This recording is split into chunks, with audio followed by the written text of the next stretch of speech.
Welcome to D academy. जिमें कि तुहानू पता ही है कि अपना जो है सिविक्स नू भी आप स्टार्ट कर लिया है। जोग्राफी के तुहाडे जो लैक्चरस कंटिन्यूसली चल रहे हैं तो अपनी सिविक्स भी स्टार्ट हो चुकी है। पहला लैक्चर जा चुका है तो आपाने उस लैक्चर दे विच की कीता सी, अपने कॉन्स्टिट्यूशन तो स्टार्ट किया सी। बेसिकली अपना फर्स्ट टॉपिक सी जो कॉन्स्टिट्यूशन।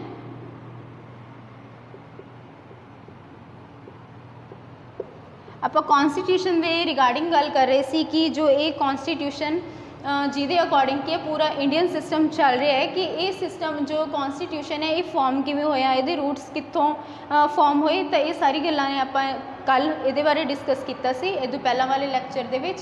तो ये आपने जानिया सी कि जो कॉन्स्टिट्यूशन है यदी स्टार्टिंग कदों तो हुई सी जो British companies as a trader India दे विच आए सी, तो उसके बाद उन्होंने इत्थे रूल करना शुरू कर दिता सी। तो उत्थों ही सी जो ब्रिटिश दे थ्रू ही की सी ये सिस्टम अपने इत्थे आया सी कॉन्स्टिट्यूशन, उत्थों ही अपना की सी फॉर्म होना शुरू होया सी। अपने बेसिकली गल की सी कि 1765 तो लैके 1947 तक का जो पीरीयड है वो मेन पीरीयड है कॉन्स्टिट्यूशन नू बिल्ड करन दे लई। इन्हें मेन जो सी इसे दे बेस से ही सी जो अपना कॉन्स्टिट्यूशन बिल्ड होया। तो इसके बाद अपने कंपनी रूल बारे भी गल की सी कि जो सी 16th सेंचुरी दे विच ईस्ट इंडिया कंपनी इंडिया दे विच आई सी एज अ ट्रेड करन दे लई। तो उन्होंने की किया सी इत्थे आके 1764 दे विच जिहड़ी वॉर हुई see the battle of Buxar, ਉਹਦੇ ਵਿੱਚ ਕੀ ਸੀ कुछ टैरेटरीज़ ਨੂੰ ਉਹਨਾਂ ਨੇ ऑक्यूपाई कर लिया सी। ਉਹਨਾਂ ਉੱਤੇ ਕੀ ਸੀ, ਉਹਨਾਂ ਨੂੰ ਦੀਵਾਨੀ ਰਾਈਟ ਮਿਲ ਚੁੱਕਿਆ ਸੀ। ਦੀਵਾਨੀ ਰਾਈਟ ਦੇ ਅਕੋਰਡਿੰਗ ਕੀ ਸੀ कि उन्होंने उस टैरेटरीज़ के उपर की सी उन्होंने तो जो भी रिवैन्यू कलैक्ट करन दा, टैक्स कलैक्ट करन दा की सी एक राइट मिल गया सी। उहदे अकॉर्डिंग उन्होंने ट्रीटी ऑफ इलाहाबाद भी कहा जाता है।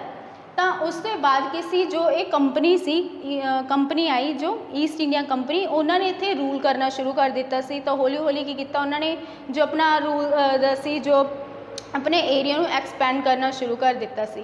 तो उस दे तहत की सी ਜਦੋਂ ਇਹ ਸਾਰਾ सिस्टम हो रहा सी तो ब्रिटिश गवर्नमेंट सी उन्होंने की किया इस कंपनी नू रेगूलेट करने के लिए, कंट्रोल करने के लिए कुछ एक्ट्स पास किए, कुछ लॉज उन्होंने फॉर्म किए ताकि जो कंपनी है उन्होंने लॉज के अंडर रह के की है अपना जो एक काम करे।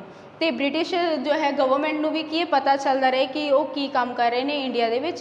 तो ये सारा सिस्टम सी। तो आप कंपनी रूल बारे इस तो पहला डिस्कस कर चुके हैं कि वो अंडर की सी काफ़ी जो अपने एक्ट्स आए सी। लाइक पहला रेगूलेटिंग एक्ट सी जो 1773 दे विच आया सी, वो बारे भी आप गल की सी कि उस पीरियड दे विच उस एक्ट दे विच की सी सुप्रीम कोर्ट जो है सी इंडिया दे विच फर्स्ट सुप्रीम कोर्ट जो सी कोलकाता दे विच इस्टैबलिश होया सी।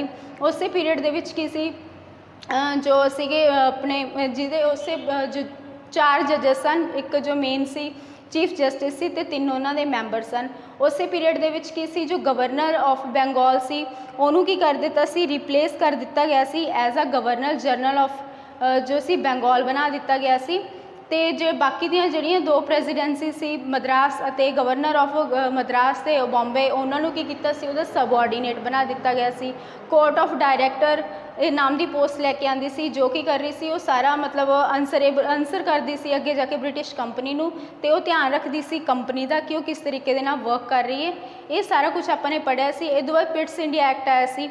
पिट्स इंडिया एक्ट दे विच की सी उन्होंने एक्ट ऑफ सैटलमेंट कहा जाता सी। जो पहला अपना एक्ट सी उस दे रिगार्डिंग सी कि उहदे विच जो भी प्रॉब्लम सी उन्होंने किसी रेटिफाई करने के लिए वो एक्ट लैके आंदा गया सी। उस बाद चार्टर एक्ट आए सी।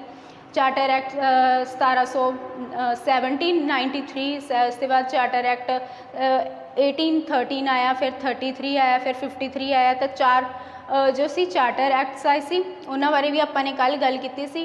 किसी दे विच पहले दे विच सी भी जो भी गवर्नमेंट के जिन्हें भी सी जो भी कोर्ट ऑफ डायरैक्टर सी या कोर्ट ऑफ बोर्ड ऑफ जो बोर्ड ऑफ कंट्रोल सी, तो उन्होंने जिन्हें भी सैलरीज होनी स्टाफ होएगा वो सारा जी सैलरीज कितों आएंगी इंडियन रेवेन्यू के विचों उन्होंने सैलरीज पे की जानियाँ। तो 1813 ईस्वी के चार्टर एक्ट दे विच सी। 1793 के चार्टर एक्ट दे विच सी। 1813 ईस्वी का जिहड़ा चार्टर एक्ट सी ਉਹਦੇ ਵਿੱਚ गल हुई सी कि जो इन्होंने मोनोपली सी ट्रेड के उपर ईस्ट इंडिया कंपनी की वो उन्होंने हटा दी सी। सिर्फ 2 सैक्टर्स नूं छड्ड के, एक टी के ट्रेड दे नूं छड्ड के अते दूसरा किसी चाइना के नाल ट्रेड नूं छड्ड के। उसके बाद जो चार्टर एक्ट आया सीगा अपना 1833 तो 1833 ਦੇ ਵਿੱਚ ਵੀ ਕੀ ਸੀ ਉਹਨਾਂ ਨੇ ਬੋਡੀਜ਼ ਸੀ ਜੋ ਪੂਰੇ ਦਾ ਪੂਰਾ ਉਸ ਪੀਰੀਅਡ ਦੇ ਵਿੱਚ ਕੀ ਸੀ ਇੱਕ ਤਰੀਕੇ ਦਾ ਇੰਡੀਅਨ ਦਾ ਜੋ ਸੀ ਗਵਰਨਮੈਂਟ ਦਾ ਕੰਟਰੋਲ ਹੋ ਚੁੱਕਿਆ ਸੀ। ਤਾਂ ਉਹ ਸਾਰਾ ਐਡਮਿਨ ਹੁਣ ਕੌਣ ਦੇਖ ਰਹੀ ਸੀ, ਗਵਰਨਮੈਂਟ ਹੀ ਦੇਖ ਰਹੀ ਸੀ। ਤਾਂ ਉਹਦੇ ਵਿੱਚ ਵੀ ਜੋ ਬੰਗਾਲ ਸੀ ਗਵਰਨਰ ਜਨਰਲ ਆਫ ਬੰਗਾਲ ਸੀ ਉਹ ਗਵਰਨਰ ਜਨਰਲ ਆਫ ਇੰਡੀਆ ਬਣ ਗਿਆ ਸੀ। ਤਾਂ ਇਹ ਸਾਰੀਆਂ ਚੀਜ਼ਾਂ ਆਪਾਂ ਨੇ ਕੱਲ੍ਹ ਤੋਂ ਪਹਿਲਾਂ ਡਿਸਕਸ ਕਰ ਚੁੱਕੇ ਹਾਂ। ਅੱਜ ਆਪਾਂ ਨੇ ਡਿਸਕਸ ਕਰਨਾ ਹੈ ਕੰਪਨੀ ਰੂਲ ਤੋਂ ਬਾਅਦ, ਉਸ ਤੋਂ ਬਾਅਦ ਜੋ ਸੀ ਸਪੋਏ ਮਿਊਟੀਨੀ, ਠੀਕ ਹੈ, ਜੋ ਸੀ ਰਿਵੋਲਟ ਹੋਇਆ ਸੀ 1857 ਦੇ ਵਿੱਚ। ਉਸ ਦੇ ਬਾਅਦ ਜਿਹੜੇ ਚੇਂਜਸ ਆਏ ਆਪਾਂ ਉਹਦੇ ਬਾਅਦ ਕੀ ਸੀ ਇੰਡੀਆ ਵਿੱਚ ਜਿਹੜਾ ਕੰਪਨੀ ਰੂਲ ਸੀ ਉਹ ਕੀ ਹੋ ਗਿਆ ਸੀ, ਖਤਮ ਹੋ ਗਿਆ ਸੀ ਤੇ ਰੂਲ ਚੱਲਿਆ ਸੀ ਇਹ ਤੋਂ ਬਾਅਦ ਦਾ ਕਰਾਊਨ ਰੂਲ। ਤਾਂ ਉਸ ਪੀਰੀਅਡ ਬਾਰੇ ਅੱਜ ਆਪਾਂ ਨੇ ਗੱਲ ਕਰਨੀ ਹੈ, ਦਾ ਕਰਾਊਨ ਰੂਲ। ਇਹਦਾ ਪੀਰੀਅਡ ਸੀ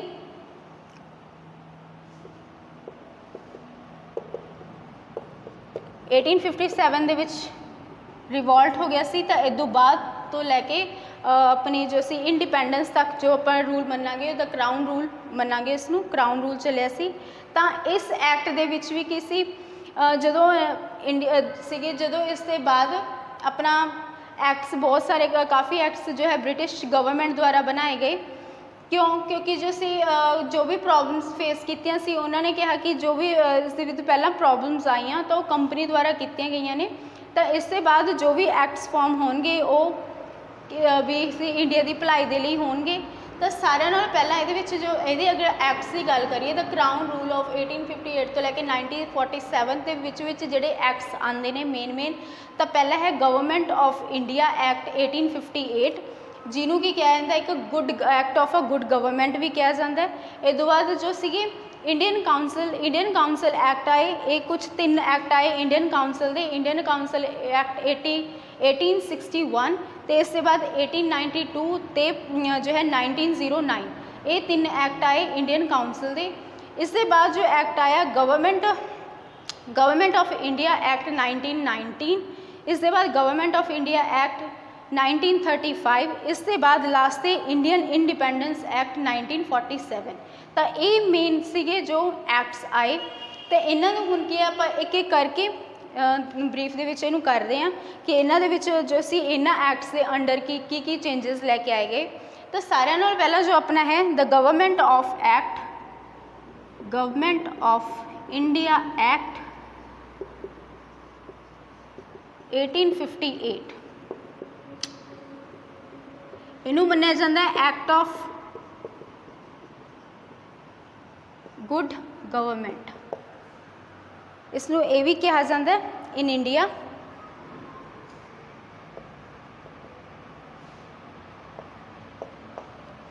ਹੁਣ ਇਸ ਐਕਟ ਦੇ ਥਰੂ ਕੀ ਹੋਇਆ ਸੀ, ਆਪਾਂ ਨੇ ਪਹਿਲਾਂ ਵਾਲੇ ਜਿਹੜੇ ਐਕਟ ਸੀ regulating act, Pitt's India act, ਜੋ ਵੀ ਆਪਣੇ ਚਾਰਟਰ ਐਕਟ, ਉਹਨਾਂ ਦੇ ਵਿੱਚ ਆਪਾਂ ਨੇ ਦੇਖਿਆ ਸੀ ਬੋਡੀਜ਼ ਚੇਂਜ ਹੋ ਰਹੀਆਂ ਸੀ ਰੂਲ ਕਰਨ ਵਾਲੀਆਂ। ਐਡਮਿਨ ਦੀਆਂ ਜੋ ਬੋਡੀਜ਼ ਸੀ ਉਹਨਾਂ ਦੇ ਫੰਕਸ਼ਨਸ ਦੇ ਬੇਸ 'ਤੇ ਕੀ ਸੀ ਉਹ ਚੇਂਜਸ ਆ ਰਹੇ ਸੀ। ਪਹਿਲਾਂ ਜੋ ਗਵਰਨਰ ਆਫ ਬੰਗਾਲ ਸੀ ਉਹਨੂੰ ਰਿਪਲੇਸ ਕਰਕੇ ਗਵਰਨਰ ਜਨਰਲ ਆਫ ਬੰਗਾਲ ਆ ਗਿਆ ਸੀ।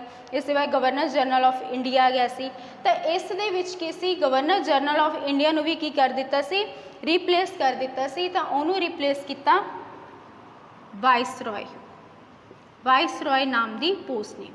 ਤਾਂ ਗਵਰਨਰ ਜਨਰਲ ਆਫ ਇੰਡੀਆ ਨੂੰ ਸੀ ਜੋ ਵਾਇਸਰੋਏ ਨੇ ਜੋ ਸੀ ਰਿਪਲੇਸ ਕਰ ਦਿੱਤਾ।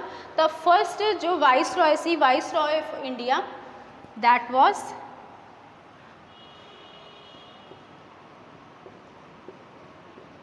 Lord Canning. तो लॉर्ड कैनिंग सी जो फस्ट वाइसरॉय सी इंडिया दे। ते इस एक्ट दे विच की होया सी अपने जो मेजर दो बॉडीज़ बनिया हुई सी, बोर्ड ऑफ कंट्रोल ते कोर्ट ऑफ डायरैक्टर, ਜਿਹੜੇ ਕੀ ਕਰਦੇ ਸੀ ਜਿਨ੍ਹਾਂ ਨੂੰ ਕੀ ਸੀ ਉਹਨਾਂ ਦੇ ਵਿੱਚ ਜੋ ਵਰਕ ਸੀ, ਜੋ ਫੰਕਸ਼ਨ ਸੀ, ਜੋ ਸੀ ਉਹ ਸਾਰੇ ਵੰਡੇ ਹੋਏ ਸੀ ਵੀ ਕਿਹਨੇ ਪੋਲੀਟੀਕਲ ਸਾਹਮਣੇ, ਕਿਹਨੇ ਕਮਰਸ਼ੀਅਲ ਜੋ ਵਰਕਸ ਸਾਹਮਣੇ ਨੇ। ਤਾਂ ਉਹ ਜਿਹੜੀਆਂ ਬੋਡੀ ਸੀ ਉਹਨਾਂ ਨੂੰ ਕੀ ਕਰ ਦਿੱਤਾ ਸੀ, ਅਬੋਲਿਸ਼। ਤਾਂ ਇਸੇ ਪੀਰੀਅਡ ਦੇ ਵਿੱਚ ਕੀ ਸੀ, ਅਬੋਲਿਸ਼ ਕਰ ਦਿੱਤੀਆਂ ਗਈਆਂ ਸੀ, ਅਬੋਲਿਸ਼ ਟੂ ਡਬਲ ਗਵਰਨਮੈਂਟ। ਤਾਂ ਡਬਲ ਗਵਰਨਮੈਂਟ ਆਪਾਂ ਨੇ ਪੜ੍ਹਿਆ ਸੀ ਜਿਹਦੇ ਵਿੱਚ ਦੋ ਬੋਡੀ ਸਾਹਮਣੇ ਆਈਆਂ ਸੀ, ਕੋਰਟ ਆਫ ਡਾਇਰੈਕਟਰ ਅਤੇ ਜੋ ਬੋਰਡ ਆਫ ਕੰਟਰੋਲ। ਤਾਂ ਉਹ ਵਾਲੀ जो डबल गवर्नमेंट वाला जो सिस्टम सी इस एक्ट के तहत की सी उन्होंने अबॉलिश कर दिता गया सी, यानी कि ख़त्म कर दिता सी। इस तो बाद इसे एक्ट दे विच की सी एक नवी पोस्ट सामने आई सी, वो पोस्ट सी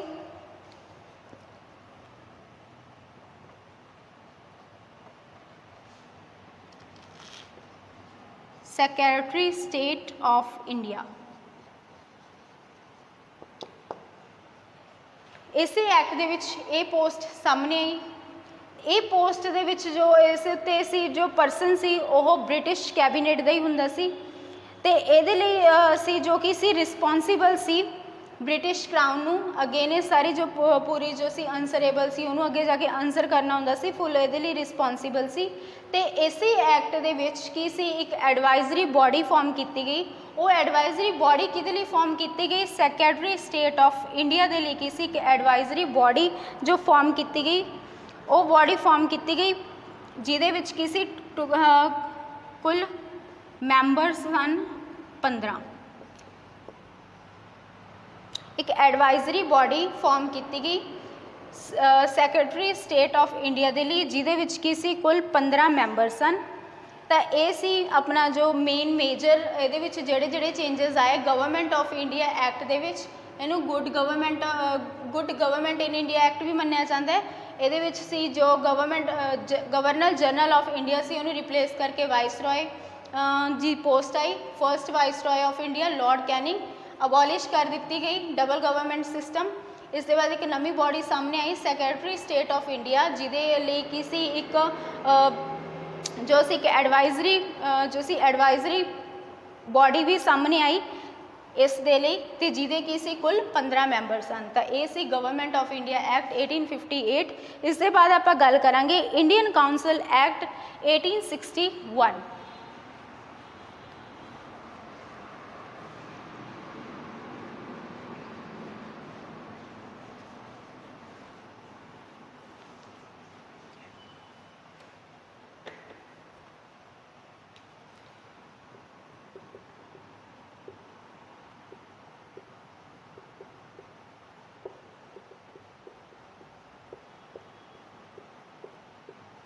इंडियन काउंसिल एक्ट 3 एक्ट आए सन 1861, इसके बाद आया 1892, इसके बाद आया 1909। तो ये 3 एक्ट आए। तो सारे नाल पहला है इंडियन काउंसिल एक्ट 1861।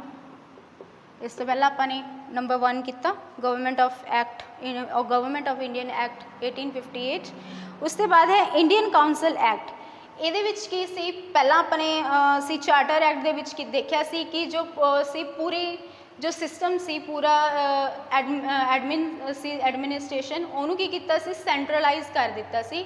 ਤਾਂ ਇਸ ਐਕਟ ਦੇ ਵਿੱਚ ਕੀ ਕੀਤਾ ਸੀ ਉਹ ਸੈਂਟਰਲਾਈਜ਼ ਨੂੰ ਬ੍ਰੇਕ ਡਾਊਨ ਕਰਕੇ ਡੀਸੈਂਟਰਲਾਈਜੇਸ਼ਨ ਦੀ ਸੀ ਜੋ ਆ ਗਿਆ ਸੀ ਡੀਸੈਂਟਰਲਾਈਜ਼ ਕਰ ਦਿੱਤਾ ਸੀ। तो ਜਿਹੜੀਆਂ ਵੀ ਅੱਗੇ जो काम हुंदा सी अगे जो प्रेजिडेंसीज सी उन्हां दे विच की सी जो मद्रास दा सी एंड बॉम्बे दा सी तो उन्हां गवर्नर नूं की सी दोबारा की सी उन्हां दी प्रेजिडेंसीज मिल गई सी रूल करन दे लई। इस दे बाद इसे दे विच की सी एक Indian associate with non official member Indians नूं की किया गया एसोसीएट किया गया भी इंडियंस नूं सी पहला किसी उन्होंने अपने देखा सी सिविल सर्विसिज दे विच भी किसी मौका नहीं मिल रहा सी। तो उसके बाद उन्होंने वो भी जो सी शुरू कर दिता गया सी उन्होंने किसी कॉम्पीटिशन दे विच पार्टिसिपेट करने का मौका मिल गया सी। बट इत्थे की सी गवर्नमेंट नूं सी कि बाद विच इंडियंस जिस तरीके दे नाल पहला रिवोल्ट होया रिवोल्ट ऑफ 1857 यह जी कोई कंडीशन दोबारा ना पैदा हो सके तो उन्होंने की सी अपने जो रूल दे विच की सी इंडियंस नूं इनकलूड करना शुरू कर दिता कि ताकि अगे जाके कि कोई होर नवा रिवोल्ट ना लैके आन। तो इस दे विच सी इंडियन काउंसिल एक्ट 1861 ਇਹਦੇ ਵਿੱਚ ਕੀ ਸੀ ਉਹਨਾਂ ਨੇ नॉन ऑफिशियल ਜਿਹੜੀ ਉਹਨਾਂ ਦੀ बॉडी सी ਉਹਨਾਂ ਦੇ ਵਿੱਚ ਕੀ ਸੀ ਇੰਡੀਅਨਸ ਨੂੰ ਮੈਂਬਰ ਬਣਾਉਣਾ ਸ਼ੁਰੂ ਕਰ ਦਿੱਤਾ ਸੀ।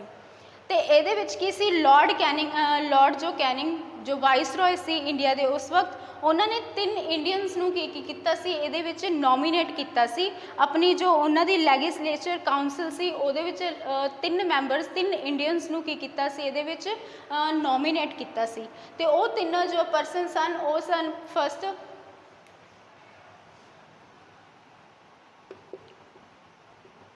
3 Indians nominated by Viceroy। ਉਹ 3 ਪਰਸਨ ਸਨ।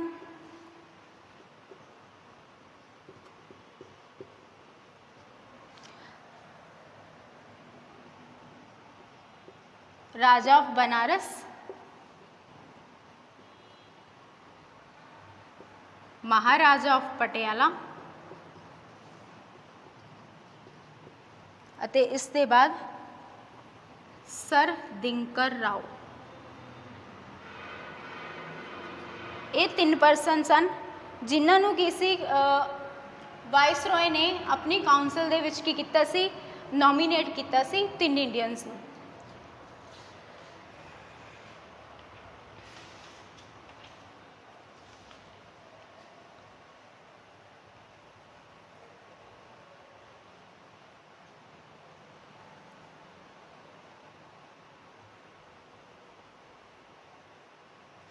ਇਸੇ ਐਕਟ ਦੇ ਵਿੱਚ ਕੀ ਸੀ, ਨਵੀਂ ਜੋ ਸੀ ਲੈਜਿਸਲੇਟਿਵ ਕਾਉਂਸਲ ਸੀ ਉਹ ਕੀ ਸੀ, ਆਈ ਸੀ ਫਾਰਮ ਹੋਈ ਸੀ ਬੰਗਾਲ 1862 ਦੇ ਵਿੱਚ।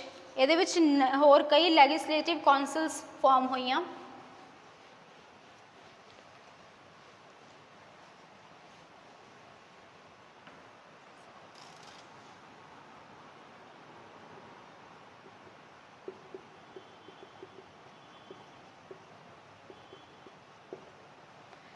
ਕਿਹੜੀ ਹੋਈਆਂ?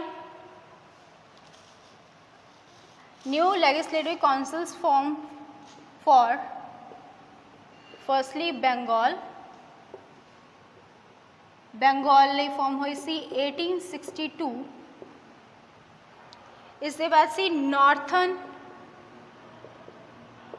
ਨਾਰਥਨ ਵੈਸਟਰਨ ਫਰੰਟਾਇਰ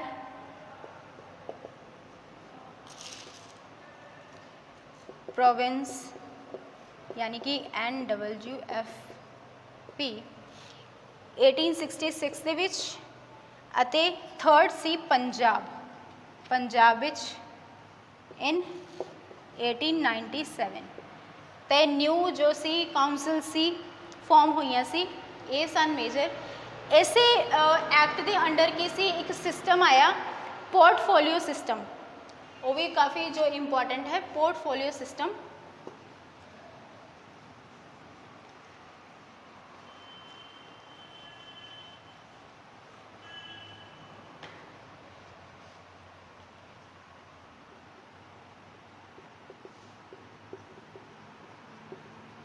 इनू इंट्रोड्यूस किया सी viceroy of India,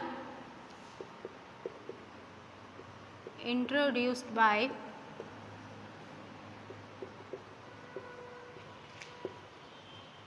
means Lord Canning द्वारा ही इनू इंट्रोड्यूस किया गया।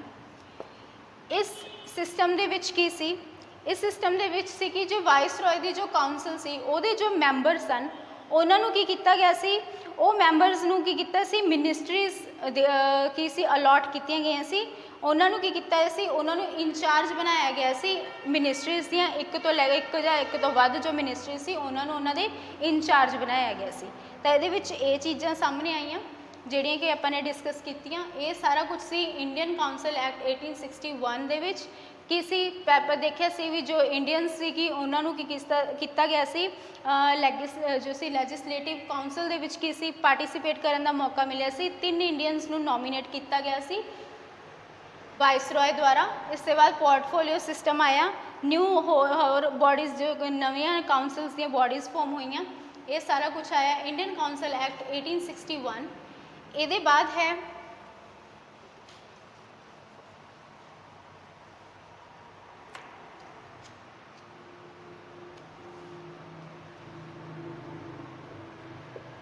Indian council act 1892। ये की किया गया, इस एक्ट के तहत जोड़े नॉन ऑफिशियल मैंबर सन, नॉन ऑफिशियल मैंबर्स की जो सी काउंटिंग सी उन्होंने की किया सी इनक्रीज़ कर दिता सी। Increase the number of non official member पहला स्टैप ये लता गया जो मेन है इंडियन काउंसल एक्ट 1892 दे विच। इससे बाद की सी जो increase the function of legislative means they raise और discuss their questions regarding budget. ਇਹਦੇ ਵਿੱਚ ਕੀ ਸੀ, ਜੋ ਕੌਂਸਲ ਦੇ ਵਿੱਚ ਜੋ ਮੈਂਬਰ ਸਨ ਉਹਨਾਂ ਨੂੰ ਕੀ ਕੀਤਾ ਸੀ, ਇੱਕ ਰਾਈਟ ਮਿਲ ਗਿਆ ਸੀ ਕਿ ਉਹ ਕੀ ਹੈ ਬਜਟ ਦੇ ਮਾਮਲੇ ਵਿੱਚ, ਬਜਟ ਦੇ ਵਿੱਚ ਕੀ ਸੀ ਆਪਣੀ ਕੁਐਸਚਨਿੰਗ ਰੱਖ ਸਕਦੇ ਸੀ ਅਤੇ ਅਸੀਂ ਉਸ ਤੋਂ ਬਾਅਦ ਕੀ ਸੀ ਉਹ ਡਿਸਕਸ ਦੇ ਵਿੱਚ ਕੀ ਸੀ ਪਾਰਟੀਸਪੇਟ ਕਰ ਸਕਦੇ ਸੀ। ਇਹ ਦੋ ਮੇਜਰ ਜੋ ਚੀਜ਼ਾਂ ਸੀ ਇਸ ਐਕਟ ਦੇ ਅੰਡਰ ਹੋਈਆਂ ਸੀ। ਫਸਟਲੀ ਕੀ ਸੀ ਕਿ ਜੋ ਨਾਨ ਆਫੀਸ਼ੀਅਲ ਮੈਂਬਰ ਸੀ ਉਹਨਾਂ ਦੀ ਸੀ ਜੋ ਉਹਨਾਂ ਨੂੰ ਇਨਕਰੀਜ਼ ਕਰ ਦਿੱਤਾ ਸੀ, ਨੰਬਰਸ ਵੱਧ ਗਏ ਸੀ ਉਹਨਾਂ ਦੇ। ਅਤੇ ਦੂਸਰਾ ਇਹਦੇ ਵਿੱਚ ਕੀ ਸੀ ਕਿ ਇਨਕਰੀਜ਼ ਦਾ ਫੰਕਸ਼ਨ ਆਫ ਜੋ ਲੈਜਿਸਲੇਟਿਵ ਮੀਨਸ, ਇਹਦੇ ਵਿੱਚ ਕੀ ਸੀ ਲੈਜਿਸਲੇਟਿਵ ਜੋ ਕਾਉਂਸਲ ਸੀ ਉਹਦੇ ਵਿੱਚ ਜੋ ਮੈਂਬਰ ਸੀ ਉਹਨਾਂ ਨੂੰ ਕੀ ਕੀਤਾ ਸੀ, ਇੱਕ ਰਾਈਟ ਮਿਲ ਗਿਆ ਸੀ ਕਿ ਬਜਟ ਦੇ ਮਾਮਲੇ ਦੇ ਵਿੱਚ ਜਦੋਂ ਬਜਟ ਦੇ ਵਿੱਚ ਉਹਦੇ ਉੱਤੇ ਕੀ ਸੀ ਉਹ ਡਿਸਕਸ ਕਰ ਸਕਦੇ ਸੀ ਅਤੇ ਕੁਐਸਚਨਸ ਅਰਾਈਜ਼ ਕਰ ਸਕਦੇ ਸੀ। ਤਾਂ ਇਹ ਚੀਜ਼ ਸੀ ਇੰਡੀਅਨ ਕਾਉਂਸਲ ਐਕਟ 1892 ਦੇ ਵਿੱਚ। ਇਸ ਦੇ ਬਾਅਦ ਆਉਂਦਾ ਹੈ Indian council act 1909।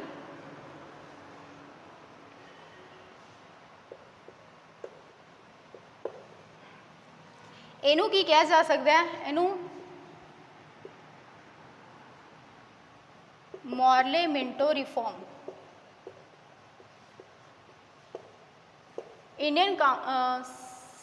Indian Council Act 1909 is also known as Morley Minto reforms. ਤਾਂ ਇਹਨਾਂ ਨੂੰ ਇਸ ਨਾਮ ਦੇ ਨਾਲ ਵੀ ਜਾਣਿਆ ਜਾਂਦਾ ਹੈ, who is Morley and who is Minto. तो जो मॉर्ले सी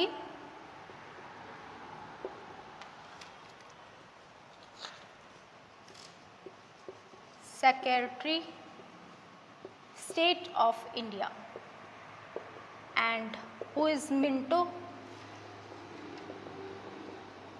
अपने इस तो बाद होर किहड़ी पोस्ट सी वाइसरॉय ऑफ इंडिया। तो इस पीरियड दे विच secretary state of India Morley and viceroy of India Minto. तो ये दोनों ये परसन सन। इस दे बाद की होया, इहदे विच की होया,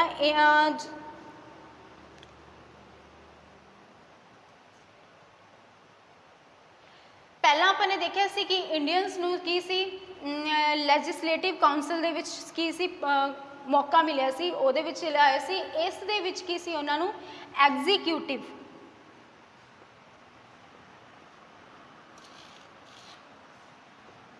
इंडियंस नूं एग्जीक्यूटिव काउंसिल दे विच भी लैके आंदा गया। ठीक है जी। इस दे बाद की सी इहदे विच जो फर्स्ट इंडियन सन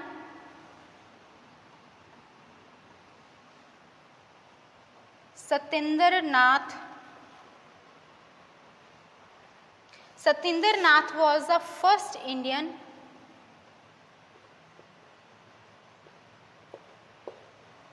Satinder Nath was the first Indian जो लॉ मिनिस्टर बने सी इस जो सी इंडियन एग्जीक्यूटिव काउंसिल दे विच। ठीक है जी। इन्हों भी पार्टिसिपेट करने का मौका मिला, तो ये फर्स्ट इंडियन सी जेड़े लॉ ऑफ मिनिस्टर बने सी।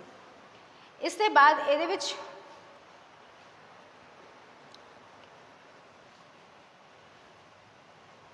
इसे एक्ट के तहत कम्यूनल इलैक्टोरेट इंट्रोड्यूस किया गया।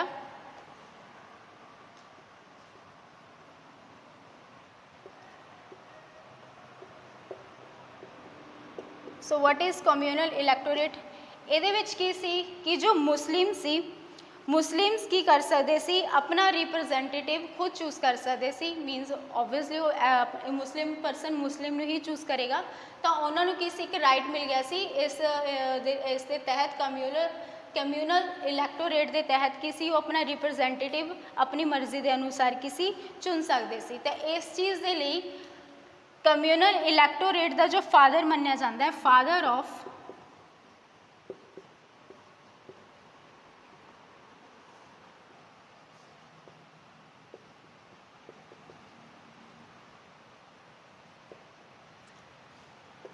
Lord Minto. तो लॉर्ड मिंटो नूं की है फादर ऑफ कम्यूनल इलैक्टोरेट मन्निया जाता है। इसके बाद आ जाता है अपना गवर्नमेंट ऑफ इंडिया एक्ट 1919। इस इंडियन काउंसिल एक्ट 1909। इससे बाद आया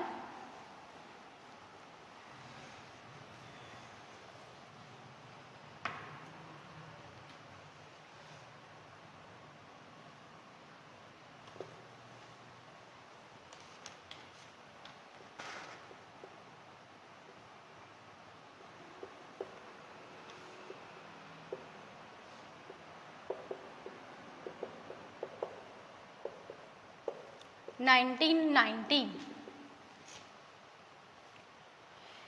इस एक्ट नूं जिस तरीके दे नाल जो पहला अपना इंडियन काउंसल इंडियन एक्ट सी जो उसनों मॉरले मिंटो रिफॉर्म्स कहा जाता सी तो गवर्नमेंट ऑफ इंडिया एक्ट 1919 जिन्हों कि मॉन्टेगू चैम्सफोर्ड रिफॉर्म्स के नाम नाल भी जानिया जाता है। मॉन्टेगू जिवें कि पहले देखिया सी अपने पहलां दे विच दो पोस्ट्स मेन सी सैक्रटरी और स्टेट ऑफ इंडिया अते वाइसरॉय। तो मॉन्टेगू जो सी secretary state of India and Chelmsford was the viceroy of the India. तो ये पोस्ट असी ये बाद की होया इस एक्ट दे अंडर जो लिस्ट सी गवर्नमेंट लिस्ट उसनों की किया सी दो पार्ट्स दे विच डिवाइड किया गया सी। दो फॉर्म्स बनाई गई। पहली सी प्रोविंशनल लिस्ट अते दूसरी सेंट्रल लिस्ट। इसके बाद जो पहला वाले एक्ट सी जो अपने इंडियन एक्ट 1909 ਉਹਦੇ ਵਿੱਚ ਆਪਾਂ ਨੇ देखा सी कम्यूनल जो इलैक्टोरेट सी जिहदे तहत किसी जो मुस्लिम्स नूं की कीता सी राइट मिल गया सी कि अपना रिप्रजेंटेटिव खुद चूज कर सकते हैं। तो ये की सी उस नूं सी जो कम्यूनल इलैक्टोरेट सी वो की सी इहदे विच एक्सपैंड हो गया सी। इहदे विच होर यानी कि होर धर्म जमी सिख ईसाई वो भी की हो गए सी इहदे विच इनकलूड हो गए सी। तो इसलिए कहने इस एक्ट दे विच कम्यूनल इलैक्टोरेट सी जो वो की होया सी एक्सपैंड हो चुकिया सी। इहदे विच होर की होया सी इहदे विच जो एक कॉन्सैप्ट होर सामने आया बाई कॉन्सैप्ट सामने आया जो कि अपने हुण भी चलता है। आपको पता है जो अपना पार्लीमेंट है उसके दो पार्ट्स ने लोक सभा एंड राज्य सभा। तो उस तरीके दे नाल ही मतलब कि ये सिस्टम उत्थों ही निकल के आया। इसके बाद की सी जो पब्लिक सर्विस कमीशन ये बारे गल की गई तो इसी एक्ट दे विच पब्लिक सर्विस कमीशन नूं की किया गया फॉर्म किया गया। ये 1926 दे विच पब्लिक सर्विस कमीशन की हो गई रिफॉर्म इस एक्ट के तहत। तो इस एक होर डायरकेस सिस्टम भी सामने आया। उहदे विच भी की सी जो अपने डायरकेस सिस्टम दे विच की सी जो प्रोविंशनल वर्क सी उन्होंने की सी अगे दो फंक्शन सी उन्होंने दो पार्ट्स के विच डिवाइड किया गया सी।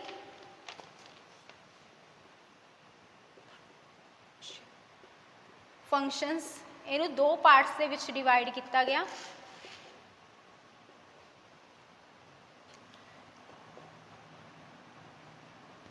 Transfer subject and second is reserve subject. इस दे तहत की सी ट्रांसफर सब्जेक्ट दे विच की सी कि जो भी लॉज बनाने ने तो वो किदे ट्रांसफर सब्जेक्ट्स दे विच जो भी लॉज वगैरह बनाए जाएंगे वो बनाए जाएंगे गवर्नर एंड लैजिस्लेटिव काउंसिल द्वारा। इन्हां दोवां द्वारा की सी जिहड़े लॉज वगैरह फॉर्म किए जाएंगे। तो रिजर्व्ड सब्जेक्ट दे विच की सी गवर्नर दे नाल कौन वर्क करेगा गवर्नर प्लस एग्जीक्यूटिव काउंसिल। तो ये दो काउंसिल अते गवर्नर काम करेगा। ये लैजिस्लेटिव काउंसिल ते गवर्नर ये दोनों मिलकर रूल्स बनाएंगे। ये reserve subject they which governor दे नाल एग्जीक्यूटिव काउंसिल मिलकर रूल बनाएगा यानी कि लॉज वगैरह मेनटेन करेगा। तो ये सीगा अपना गवर्नमेंट ऑफ इंडिया एक्ट 1990। इस दे बाद आप गल करते हैं गवर्नमेंट ऑफ इंडिया एक्ट 1935। ये भी इसका जो 1919 होया 1935 होया इन्हों का भी की एक बहुत मेन रोल है, क्योंकि ये की सी बहुत सारिया बॉडीज़ सामने निकल के आई हैं। जिमें आप इस तो बाद पढ़ांगे 1935 तो वो की सी अपना जो RBI है वो की होया सी फॉर्म दे विच आया सी रिजर्व बैंक ऑफ इंडिया। तो अगे होर भी वो बारे काफ़ी कुछ जानते हैं। Government of India act 1935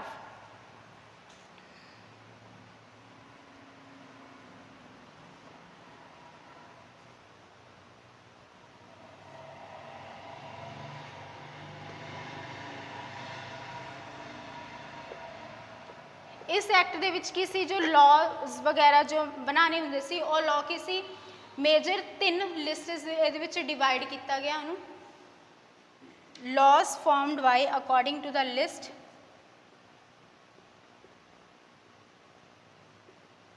according to 3 lists द्वारा बनाए गए। सब तो पहला है फेडरल लिस्ट,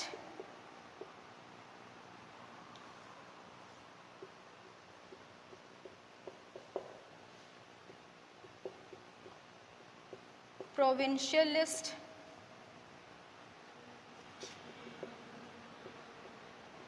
ਅਤੇ थर्ड लिस्ट सी कंक्रीट लिस्ट।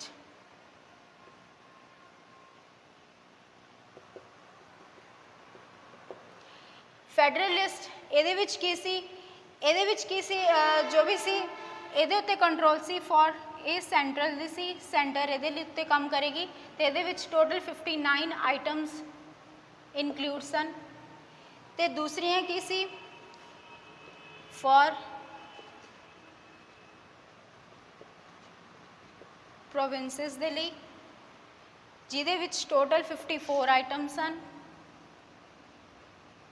ਅਤੇ लास्ट ते सी कंक्रीट लिस्ट, कंक्रीट लिस्ट ਇਹਦੇ ਵਿੱਚ टोटल 36 आइटम सी जिन्हां उत्ते की सी ये दोनों बॉडीज़ मिलके की कर रही सी वर्क कर रही कंक्रीट लिस्ट दे विच। तां मेनली 3 लिस्ट्स फॉर्म की गई जो हुण भी की ने फॉर्म की हुई ने, हुण भी अपना जो अपना सिस्टम है इन्हां दे अकॉर्डिंग ही काम कर रहे हैं। इसके बाद जो भी रेजिडरी पावर सी वो किनू दे दी गई सी,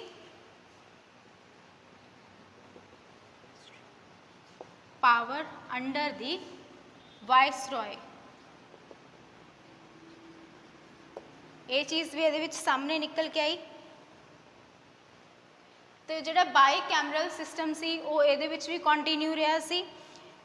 तो ये की सी अपना फैडरल कोर्ट और RBI की होया सी फॉर्म दे विच आ गए सी। 1935 के एक्ट दे विच ही RBI भी की सी इस्टैबलिश हो गया सी, रिजर्व बैंक ऑफ इंडिया।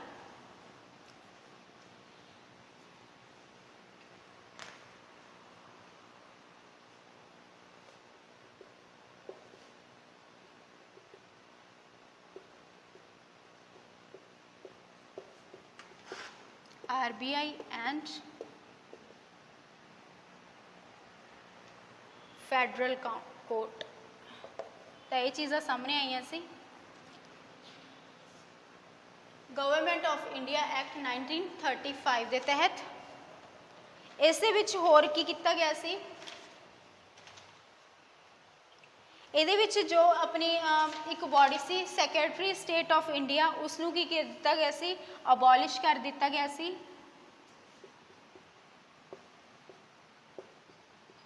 इस पोस्ट नू अबॉलिश कर दिता गया। तो ये की सी एक नवी टर्म यानी कि एडवाइजर्स नू लैके आया गया, एडवाइजर्स की नीड सी। तो इस फॉर्म नवी जो है कह लो नवी एडवाइजरी बॉडी जो किसी फॉर्म दे विच आई, एड टीम ऑफ एडवाइजर्स। तो इस एक होर चेंज आया, एडल्ट फ्रेंचाइज। ये की सी 10% पीपल्स नू होर मतलब कि किता सी एक्सपैंड कर दिता गया सी कि 10% पीपल होर ये इंक्लूड होणगे वोट पाउण दे लई। क्योंकि ਇਹਦੇ ਵਿੱਚ ਕਿਸੇ ਵੂਮਨ ਵਗੈਰਾ ਜਾਂ ਜੋ ਗਰੀਬ ਤਬਕਾ ਸੀ ਉਹਨਾਂ ਨੂੰ ਵੀ ਕੀ ਕੀਤਾ ਸੀ ਵਿੱਚ ਇਨਕਲੂਡ ਕਰ ਲਿਆ ਗਿਆ ਸੀ। ਤਾਂ ਇਹ mainly feature C government of India act 1935। ਇਸ ਦੇ ਬਾਅਦ ਆਪਣਾ ਆਂਦਾ ਹੈ इंडियन इंडिपेंडेंस एक्ट 1947 जो कि बहुत ही मेन है।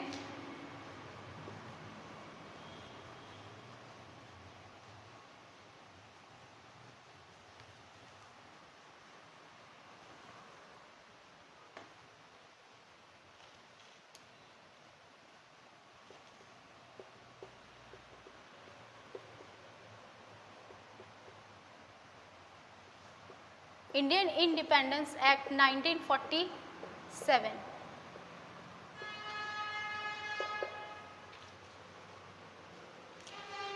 इस एक्ट के तहत 20 फैब 1947 ਨੂੰ ब्रिटिश के जो प्राइम मिनिस्टर सन क्लेमेंट एटली उन्होंने द्वारा डिक्लेयर किया गया कि जो ब्रिटिश रूल है वो की किया जाएगा हुण इंडिया दे विच खत्म हो जाएगा। कदों खत्म हो जाएगा? जून 30 1948। तो ब्रिटिश प्राइम मिनिस्टर द्वारा ये गल कही गई कि जो ब्रिटिश रूल है इंडिया के उपरों वो की हो जाएगा, खत्म हो जाएगा। ये उहदी मतलब कि उन्होंने डेट दी सी। तो उस तो बाद की जो सारा कंट्रोल है वो ट्रांसफर हो जाएगा किहदे उपर? इंडियंस के उपर। इसके बाद सी इसे एक्ट के बेस एक प्लान सामने आया, लॉर्ड माउंटबेटन प्लान।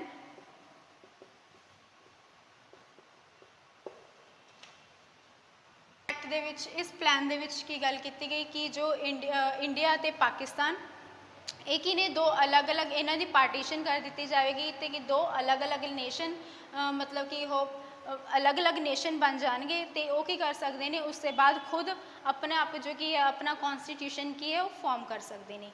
तो इस की सी जब वाइस रॉय ऑफ जो वाइस रॉय ऑफिस सी उसनू भी की कर दिता गया सी, अबॉलिश कर दिता गया सी।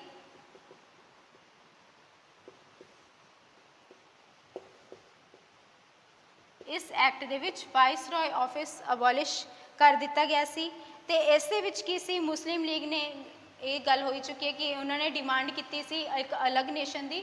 तो उस दे लिए एक ये प्लान सामने आया सी माउंटबेटन प्लान, जिहदे तहत की सी कि दो अलग अलग दो इंडिया ते पाकिस्तान की इन्हों इन्हां दी पार्टीशन हो जाएगी, दो अलग अलग नेशनस फॉर्म हो जाएंगे। अते इस दे विच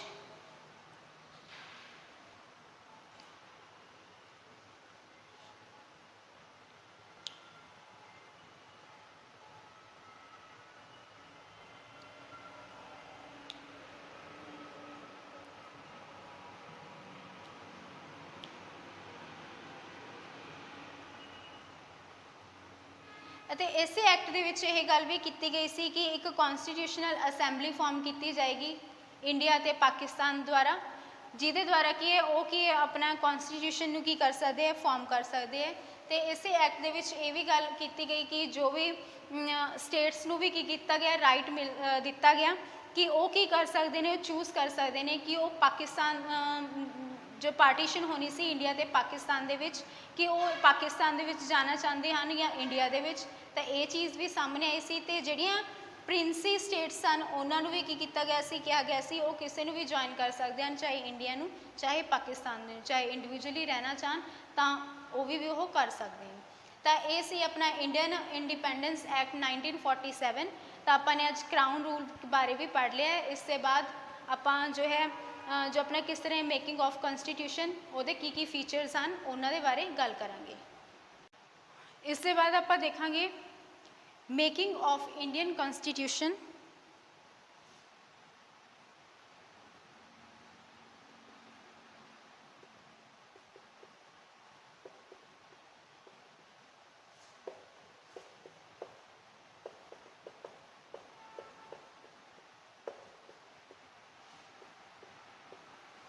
जो last act see the Indian independence act 1947 ਉਹਦੇ बाद की होया सी जो सारे एक तरीके की अपन इंडिपेंडेंस मिल ही चुकी सी।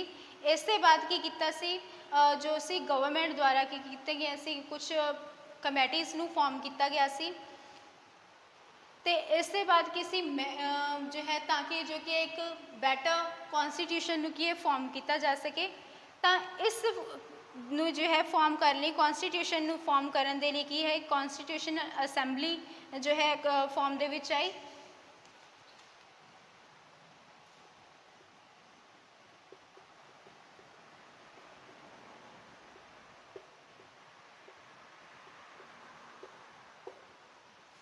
formed in 1946। ये किसके अंडर आई सी? Under the scheme formulated by cabinet mission plan द्वारा, ये द्वारा ये फॉर्मुलेट की गई। क्योंकि इस असैम्बली के विच जिहड़े मैंबरस होणगे वो की करनगे, वर्क करनगे कॉन्स्टिट्यूशन ते, क्योंकि हुणे इंडिपेंडेंस मिल चुकी सी ते इंडिया का की सी कॉन्स्टिट्यूशन फॉर्म करना सी, तो उस दे लई की है एक असैम्बली फॉर्म की गई कैबिनेट मिशन प्लान दे अंडर। तो इस दे विच की सी, इस असैम्बली की टोटल जो स्ट्रेंथ सी, इस दे टोटल 389 मैंबर सन, जिहदे विचों 292 ब्रिटिश इंडियाज़ दे सी अते दूसरे जो 93 वो नॉमीनेटेड भी कह सकते हो, तो प्रिंसी स्टेट्स के मैंबरस भी कह सकते हो। इसके बाद जो सीट सी वो किहदे उत्ते बेस सी, पॉपूलेशनस के बेस ते सीगियां, ते जिहड़ियां सीट सी उन्हां नूं की कीता सी, पार्शली इलैक्टेड किया गया सी, ते पार्शली जिहड़ियां सीट सी उन्हां नूं नॉमीनेट भी किया गया सी। तो जो पहले इस दे विच एक चीज़ होर, डॉक्टर इस कमेटी के जो फर्स्ट अपने कह लो इंडियन दे जो प्रेजिडेंट सी डॉक्टर सच्चिदानंद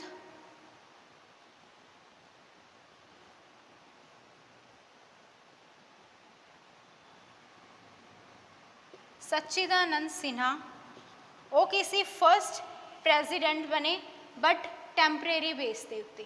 फर्स्ट जो सी टैंपरेरी बेस के उत्ते बनने वाले प्रेजिडेंट कौन सन? डॉक्टर सच्चिदानंद सिन्हा। इसके बाद किसी जो डॉक्टर अपने राजेंद्र प्रसाद, इन्हों आप मानते हैं ना, तो डॉक्टर राजेंद्र प्रसाद नूं की कीता सी इलैक्ट कर लिता गया सी, जो सी लोगों द्वारा उन्होंने किसी प्रेजिडेंट बना दिता गया सी डॉक्टर राजेंद्र प्रसाद। तो डॉक्टर जो सच्चिदानंद सिन्हा सी वो एक टैंपरेरी प्रेजिडेंट रहे। इसके बाद अगर वाइस प्रेजिडेंट्स की गल करिए तो वाइस प्रेजिडेंट्स रहे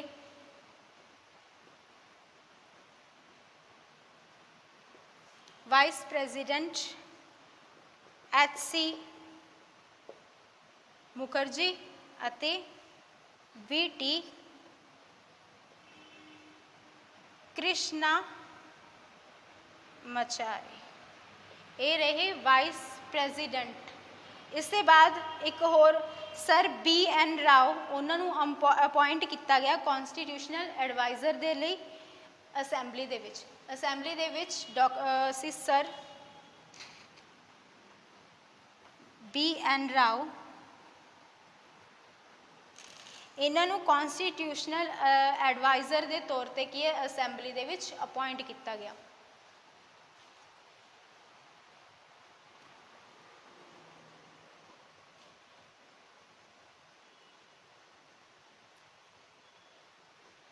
इसके बाद कई ऑब्जैक्शन जो सी ऑब्जैक्टिव रिसोल्यूशन ये की गल की गई। ये ऑब्जैक्शन जो रिसोल्यूशन एक्ट सी, ये जो सी अपने जवाहरलाल नेहरू जी द्वारा की किया गया, पास किया गया किन्ने दे विच? दिसंबर 1946 दे विच की सी उन्हां द्वारा ये पास किया गया ऑब्जैक्टिव रिसोल्यूशन। ਇਹਦੇ ਵਿੱਚ ਕੀ ਇਹ ਗੱਲ ਕੀਤੀ ਗਈ कि जो कॉन्स्टिट्यूशन है वो किस तरीके का होएगा, तो उन्होंने दसिया सी कि कॉन्स्टिट्यूशन किस तरीके का फॉर्म किया जाएगा। ये सारी उन्होंने इस रिसोल्यूशन ऑब्जैक्टिव रिसोल्यूशन दे विच इहदे बारे गल की सी। किन्ना ने की सी? जवाहरलाल नेहरू जी द्वारा। कदों ये फॉर्म किया? 13 दिसंबर 1946 में। इसके बाद है होर किहड़े फंक्शनस जो किए गए, परफॉर्म किए गए। इसके बाद है जो सी 22 जुलाई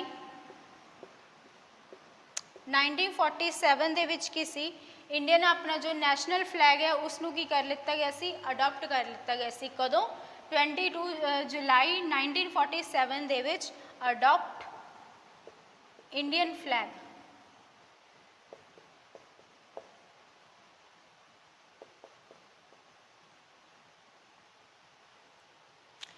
ਤੇ जो अपना नैशनल एंथम है ਉਹਨੂੰ कॉन्स्टिट्यूशन असैंबली द्वारा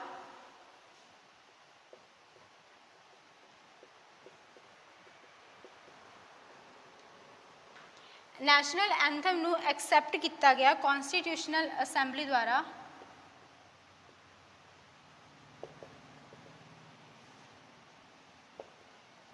इन 24 जून 1950। तो डेट्स तुसी याद रखनिया ने, नैशनल फ्लैग कदों और नैशनल एंथम कदों कॉन्स्टिट्यूशनल असैंबली द्वारा 24 जून 24 जनवरी 24 जन 1950 ਦੇ ਵਿੱਚ ਨੈਸ਼ਨਲ ਐਂਥਮ ਨੂੰ ਵੀ ਕੀ ਕੀਤਾ ਗਿਆ, ਐਕਸੈप्ट ਕੀਤਾ ਗਿਆ, ਅਡਾਪਟ ਕੀਤਾ ਗਿਆ। ਇਸ ਦੇ ਬਾਅਦ ਡਾਕਟਰ ਰਾਜਿੰਦਰ ਪ੍ਰਸਾਦ ਜੀ ਨੂੰ ਜੋ ਕੀ ਹੈ ਇਸੇ ਤਰੀਕ ਨੂੰ 24 ਜਨ 1950 ਦੇ ਵਿੱਚ ਹੀ ਸੀ ਡਾਕਟਰ ਰਾਜਿੰਦਰ ਪ੍ਰਸਾਦ ਨੂੰ ਕੀ ਕੀਤਾ ਸੀ ਐਜ਼ ਅ ਪ੍ਰੈਜ਼ੀਡੈਂਟ, ਮਤਲਬ ਕਿਸੇ ਕੀਤਾ ਗਿਆ ਸੀ, ਇੰਡੀਆ ਦਾ ਫਸਟ ਪ੍ਰੈਜ਼ੀਡੈਂਟ ਬਣਾਇਆ ਗਿਆ ਸੀ ਇਸੇ ਤਰੀਕ ਨੂੰ 24 ਜਨਵਰੀ 1950 ਨੂੰ ਡਾਕਟਰ ਰਾਜਿੰਦਰ ਪ੍ਰਸਾਦ ਨੂੰ ਇੰਡੀਆ ਦਾ ਫਸਟ ਪ੍ਰੈਜ਼ੀਡੈਂਟ ਬਣਾਇਆ ਗਿਆ। ਇਸ ਦੇ ਬਾਅਦ ਜੋ ਕੀ ਸੀ ਕੁੱਲ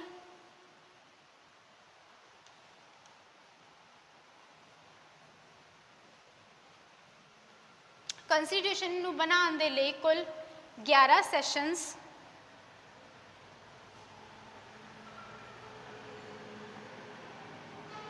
ਕੰਸਟੀਟਿਊਸ਼ਨ ਨੂੰ ਬਣਾਉਣ ਲਈ ਕੁੱਲ 11 ਸੈਸ਼ਨਸ ਜੋ ਸੀ ਲਏ ਗਏ ਸੀ, ਤਦ ਜਾ ਕੇ ਕੀ ਸੀ ਇੰਡੀਆ ਦਾ ਕੌਂਸਟੀਟਿਊਸ਼ਨ ਕੀ ਹੋਇਆ ਸੀ, ਫਾਰਮ ਹੋਇਆ ਸੀ। ਅਤੇ ਜੇ ਆਪਾਂ ਟਾਈਮ ਦੀ ਗੱਲ ਕੀਤੀ ਹੈ ਕਿ ਕਿੰਨੇ ਟਾਈਮ ਦੇ ਵਿੱਚ ਜੋ ਇੰਡੀਅਨ ਕੌਂਸਟੀਟਿਊਸ਼ਨ ਹੈ ਫਾਰਮ ਹੋਇਆ, ਤਾਂ ਇਸ ਦੇ ਲਈ ਟਾਈਮ 2 years 11 months 18 days ਦਾ ਜੋ ਸੀ टाइम पीरियड लग्या सी कॉन्स्टिट्यूशन इंडियन कॉन्स्टिट्यूशन ਨੂੰ फॉर्म करने ਦੇ ਲਈ। इन्ना टाइम क्यों लग्या, क्योंकि जो अपना कॉन्स्टिट्यूशन है ये काफ़ी चीज़ा ने जो कि आपने इधर उधर अदर कंट्रीज़ के उत्तों की कीतियां ने, अडॉप्ट कीतियां ने, तां करके इंडियन कॉन्स्टिट्यूशन बनाने के लिए इन्ना एक जो लंबा समा लग्या ते जिहदे विच करीब 64 लाख रुपए का की आया सी खर्चा।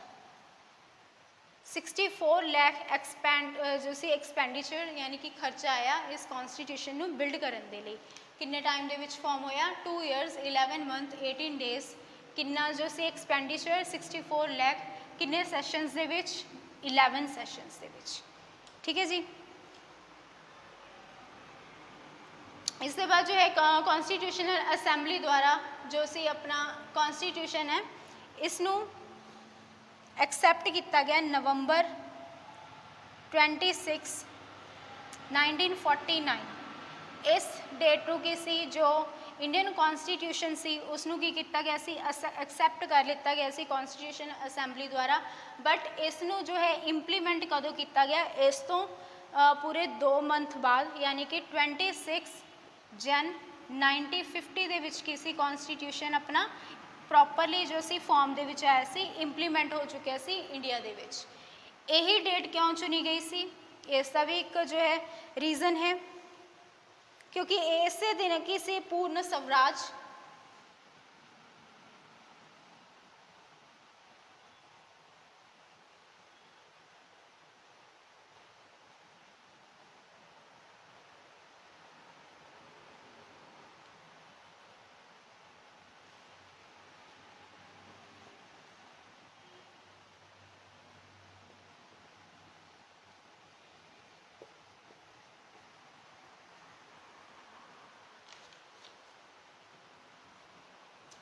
इसके बाद है आप गल करिए अपना ओरिजिनल जो कॉन्स्टिट्यूशन है वो किस तरीके का है। तो जो स्टार्टिंग दे विच जो कॉन्स्टिट्यूशन जो सी बनाया गया सी उस दे विच ओरिजिनल कॉन्स्टिट्यूशन दे विच टोटल 395 आर्टिकल्स सन। आर्टिकल्स किन्ने सन 395 अते जो कि सी 22 पार्ट्स ਦੇ ਵਿੱਚ ਡਿਵਾਈਡ ਕੀਤੇ ਹੋਏ ਸਨ। ਆਰਟੀਕਲ ਸੀ 395 ਆਰਟੀਕਲਸ ਡਿਵਾਈਡ ਕਿੰਨੇ ਕਿ ਪਾਰਟਸ ਦੇ ਵਿੱਚ ਕੀਤੇ ਹੋਏ ਸੀ 22 ਪਾਰਟਸ ਦੇ ਵਿੱਚ ਕੀਤੇ ਹੋਏ ਸੀ ਤੇ 8 ਹੀ ਇਸ ਦੇ ਕੀ ਸੀ ਸ਼ੈਡਿਊਲਸ। बट इन प्रेजेंट जो की है आर्टिकल्स की गिनती भी बढ़ चुकी है, पार्ट्स की भी और स्कैड्यूल्स की भी। इस वक्त 470 आर्टिकल्स ने, पार्ट्स 25 हो चुके हैं और शैड्यूल्स 12 ये हो चुके हैं। तो इसे कॉन्स्टिट्यूशन के विच आर्टिकल्स के नाल की सी अपना प्रीएम्बल भी सी। प्रीएम्बल ਨੂੰ ਕੀ ਸੀ ਬਾਅਦ ਦੇ ਵਿੱਚ ਕੀ ਸੀ ਇੰਡੀਅਨ ਕਨਸਟੀਟਿਊਸ਼ਨ ਦੇ ਵਿੱਚ ਇਨਕਲੂਡ ਕੀਤਾ ਗਿਆ ਸੀ। ਤਾਂ ਇਹ ਤੋਂ ਪਹਿਲਾਂ ਇਹ ਆਰਟੀਕਲ ਸੀ, ਪਾਰਟ ਸੀ, ਸ਼ੈਡਿਊਲ ਸੀ ਤੇ ਪ੍ਰੈम्बल जो कि सी मेन पार्ट सी अपने कॉन्स्टिट्यूशन का। तो कुछ इस तरीके का सी अपना जो कॉन्स्टिट्यूशन। इस दे बाद आप जानांगे कि ये जो आर्टिकल्स ने किस दे उत्ते बेस ने, किहड़े-किहड़े शैडਿਊਲਸ ने, ਪ੍ਰੈम्बल की है ਅਤੇ जो ये पार्ट्स है किहड़े-किहड़े ਜਿਹੜੇ आर्टिकल्स ਜਿਹੜੇ ਇਹਦੇ ਵਿੱਚ पार्ट्स ਦੇ ਵਿੱਚ ਵੰਡੇ ਹੋਏ ਨੇ ਤਾਂ ਉਹ ਕਿਹੜੇ-ਕਿਹੜੇ आर्टिकल्स ने तो किहड़े-किहड़े पार्ट्स ने, इन्हां बारे की है आप अगे डिटेल दे विच करांगे। तां अज दे लई इन्ना ही, इसनूं चंगे तरीके दे नाल करो। अगर कुछ समझ नहीं आंदा तो तुसीं पुछ सकदे हो। तां अज दे लई इन्ना ही। Thank you.